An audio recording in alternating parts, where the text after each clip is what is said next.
Ibu Agung Karangsetia, tokoh perjuangan Bengkulu. Tahukah kamu bahwa jauh sebelum Indonesia merdeka, di sebuah daerah yang sekarang kita kenal sebagai Bengkulu Tengah, pernah berdiri seorang perempuan yang keberaniannya mengguncang ketakutan penjajah Belanda. Namanya Ibu Agung Karangsetia.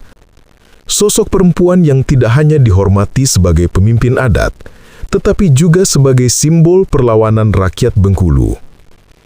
Di masa itu, rakyat Karangtinggi hidup di bawah tekanan penjajah. Tanah dirampas, hasil bumi dimonopoli, dan pajak paksa dikenakan tanpa belas kasihan. Rakyat dipaksa bekerja rodi, membangun jalan dan fasilitas yang tidak pernah mereka nikmati. Tangis dan keluhan memenuhi kampung-kampung kecil, tetapi suara rakyat sering dianggap angin lalu oleh kolonial. Namun di tengah kegelapan itu, hadir seorang perempuan yang berdiri paling depan. Ia tidak bersenjata lengkap, tidak memiliki pasukan resmi, tapi ia punya yang tidak dimiliki penjajah, keberanian dan hati yang membara untuk membela kaumnya. Ibu Agung Karangsetia memimpin rakyat Karangtinggi untuk menolak penindasan. Ia menggerakkan para ibu, bapak, pemuda desa untuk bersatu. Mereka menolak kerja paksa, menentang penyitaan hasil bumi, dan menolak tunduk kepada perintah Belanda. Tahukah kamu bahwa pada masa itu, kepemimpinan perempuan dalam perlawanan sangat jarang terjadi? Namun Ibu Agung berdiri tanpa ragu. Di balai desa, ia berbicara lantang. Kita tidak dilahirkan untuk menjadi budak.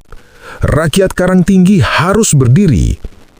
Kalimat itu menggema, menjadi nyala yang menggerakkan hati masyarakat. Tidak berhenti sampai di situ. Ibu Agung juga menjadi penghubung bagi jaringan perjuangan di Bengkulu. Ia membantu para pejuang yang diburu Belanda.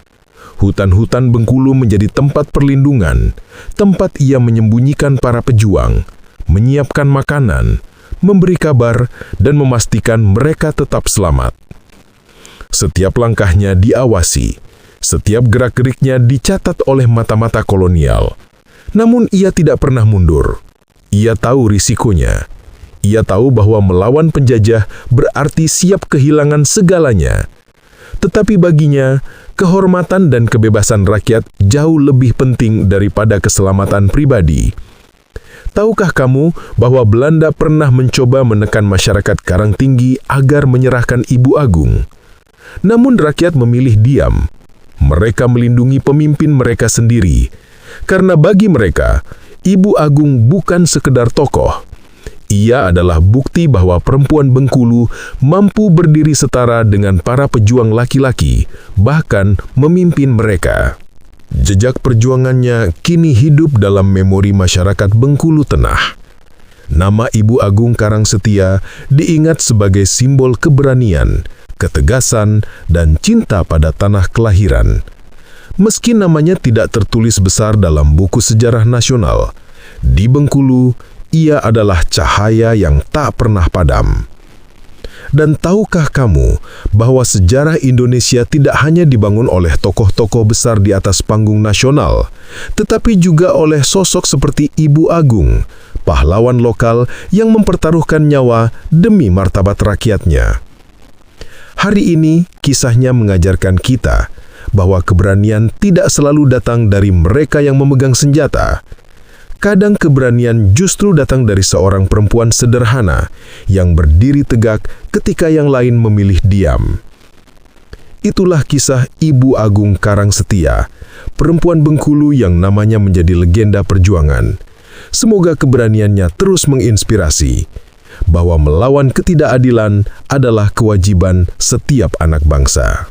Sejarah bukan sekedar cerita masa lalu. Ia adalah cermin yang menunjukkan siapa kita hari ini, dan peringatan tentang kemana kita bisa melangkah. Ilmu adalah cahaya, dan siapa yang berjalan tanpa ilmu akan tersesat oleh gelapnya zaman. Pelajaran hidup tidak selalu datang dari kemenangan. Kadang justru dari luka, jatuh, dan kegagalan yang kita sembunyikan. Maka pelajari sejarah, Serap ilmunya, ambil hikmahnya, dan jadilah manusia yang lebih kuat dari hari kemarin. Follow @gladiator neraka. Like, comment, subscribe, and share.